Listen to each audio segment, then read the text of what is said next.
ایک صاحب نے سوال پوچھا، کہنے لگے میلاد کس کو منانا چاہیے؟ میں نے کہا اس بیٹی کو منانا چاہیے میلاد جو زندہ ہوتی تھی تو دفن کر دیا جاتا تھا، پر میرے رسول نے فرمایا اب جو بیٹی پالے گا نا میں اس کا بازو پکڑ کے جنت میں ساتھ لے کے جاؤں گا۔ میں نے کہا میلاد اس ماں کو منانا چاہیے جس کا بیٹا گلے میں رسی ڈال کے ماں کو منڈی میں بیچ آتا تھا۔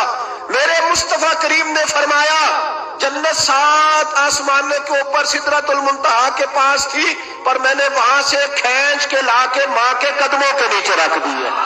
میلاد اس باپ کو منانا چاہیے جس کی اولاد ڈنڈوں سے مارتی تھی، پر رسول کریم علیہ السلام نے فرمایا سن لو سن لو سن لو، اب جس کا ابا راضی ہوگا اسی کا اللہ راضی ہوگا۔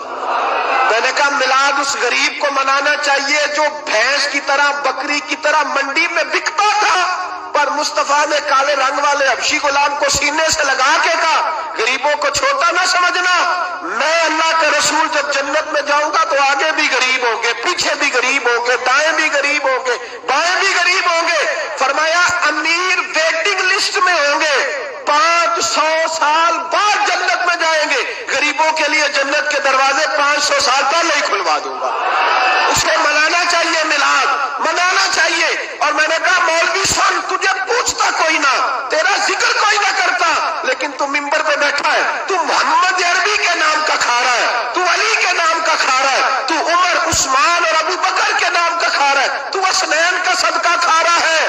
تجھے نہ تیری کبھی کسی نے برادری پوچھی، نہ کبھی تیرا کسی نے ایڈریس پوچھا، نہ کبھی کسی نے تیری سند پوچھی، لوگ تیرے نعرے لگاتے ہیں، لوگ تیرے ہاتھ چومتے ہیں۔ پھر مان جا کہ تجھے صبح بھی میلاد منانا ہے، شام بھی میلاد منانا ہے، اور تجھے یہ کہنا چاہیے خس خس جنہ قدر نہیں میرا ایتے صاحب نو وڈیائیاں، میں گلیاں دا روڑا کوڑا ایتے محل چڑھایا سائیاں۔ تیرا کام تھا تیری آنکھیں بھیگی رہتی۔ اور اس بوڑھے کو بھی میلاد منانا چاہیے جس کے بارے میں میرے نبی پاک نے فرمایا سفید داڑھی والے کی جس نے عزت کی اس نے تو رب کی عزت کی، اس نے تو رب کی عزت کی میرے بھائی۔ اس مزدور کو بھی میلاد منانا چاہیے جس کے بارے میں نبی پاک نے فرمایا جو اپنے ہاتھوں پہ چھالے ڈال کے مزدوری کرتا ہے میں نے تو اسے رب کریم کا دوست بنا دیا ہے۔ ہر اس طبقے کو میلاد منانا چاہیے جسے میرے رسول نے عزت عطا فرمائی۔ اس بہن کو بھی میلاد منانا چاہیے جس کے بارے میں نبی پاک نے فرمایا اگر کسی کا باپ چلا جائے اور اس کے حصے میں بہنیں آ جائیں، 4 بہنیں، 3 بہنیں یا 2 بہنیں بیاہ کے جو آیا تم پہ سے، میرے محبوب نے فرمایا میری انگلیاں جڑی ہوئی ہیں نا، اس طرح میں اسے اپنے ساتھ جوڑ کے جنت میں لے کے جاؤں گا۔ اس بہن کو میلاد نہیں منانا چاہیے۔ میرے رسول پاک نے فرمایا جس کی بیٹی واپس آ جائے، طلاق ہو گئی یا بیوہ ہو گئی، واپس آ گئی، نہ بچ سکی واپس آ گئی، فرمایا واپس آنے والی بیٹی کی جو باپ خدمت کرے گا، میرے رسول پاک فرماتے ہیں میں قیامت میں اس کا سفارشی بنوں گا۔ تو اس بیوہ کو اور طلاق یافتہ کو میلاد نہیں منانا چاہیے؟ وہ اس رسول کا ذکر نہیں کرے گی جس نے اتنا درجہ دے دیا، اتنا نواز دیا؟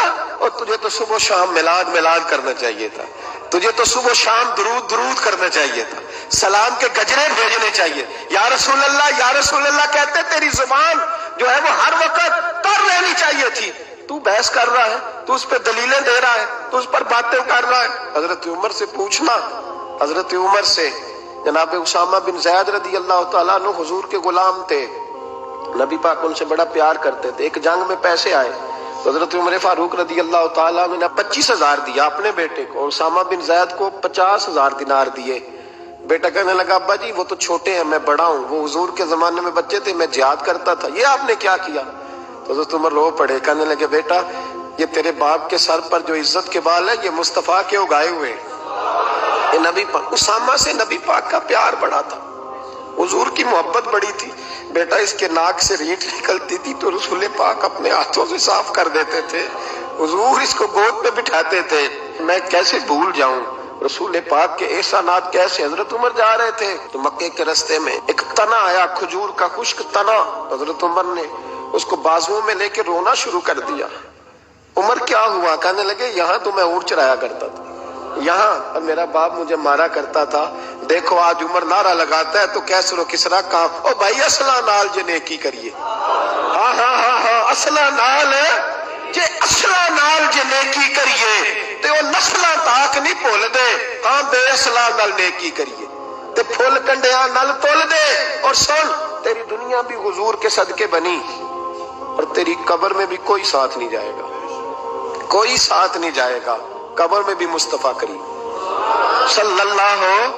اور دیکھنا قبر کے اندر بھی کبھی کوئی گیا ہے؟ قبر میں بھی رسول پاک, قبر میں بھی رسول پاک, قبر میں بھی رسول پاک. میرے استاد فرمایا کرتے تھے بتاؤ جس قبر میں نبی پاک آئیں گے وہاں عذاب کیا ہونا ہے؟ جب حضور ہی آ گئے تو عذاب کیا ہونا ہے؟ نبی پاک تو جدھر سے گزر جائیں رب وہ جگہ جنت بنا دیتا ہے. وہاں کیا عذاب ہونا ہے؟ وہاں تو دیدار ہونا ہے. تیری قبر میں بھی نبی پاک. اور حضور نے فرمایا میزان عمل پہ عمل تلیں گے تو پھر بھی میں تمہارے پاس ہوں گا. حضور علیہ السلام نے فرمایا پل صراط سے گزرو گے تو پھر بھی میں تمہارے پاس ہوں گا. اور میرے رسول پاک علیہ الصلوۃ والسلام نے فرمایا جب تم جنت میں جانے لگو گے تو پھر بھی میں تمہارے. تو بتا تیرے رسول تو ہر وقت تیرے ساتھ ہیں, تو کب کب نبی پاک کے ساتھ ہوتا ہے؟ تو بتانا تو کب کب نبی پاک کے ساتھ. میں چھوٹے جلسے کا قائل ہوں, لمبی محفل میں گزارش کرتا ہوں دوستوں سے کہ لمبا جلسہ نہ کرو. لیکن ایک جگہ پہ میں گیا تو ایک بڑے پڑھے لکھے آدمی نے مجھے کہا مولانا ان کو سمجھائیں, آدھی رات تک بٹھائے رہتے ہیں, ان کو سمجھائیں.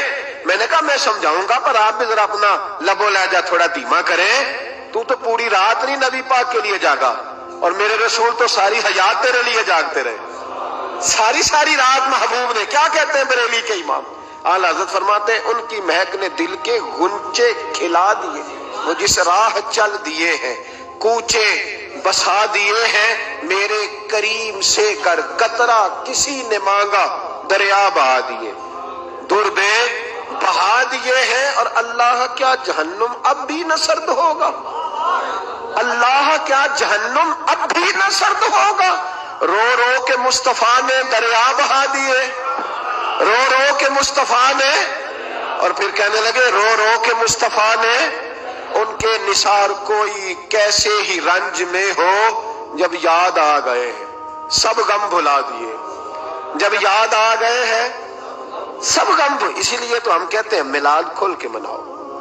رسول پاک کا میلاد بہانے کرتے ہیں, بہانے وہ کرتا ہے جس نے کام نہیں کرنا ہوتا, جس نے کرنا ہوتا ہے وہ بہانے. اعلیٰ حضرت نے جو پروگرام دیا وہ بڑا لمبا چوڑا ہے, کب تک کا تجھے کیا بتائے. اعلیٰ حضرت فرما کے حشر تک ڈالیں گے ہم, حشر تک ڈالیں گے ہم پیدائش مولا کی دھوم, اور مثل فارس نجد کے قلعے گراتے جائیں گے اور خاک ہو جائیں عدو جل کر, مگر ہم تو رضا دم میں جب تک دم ہے ذکر ان کا سناتے جائیں.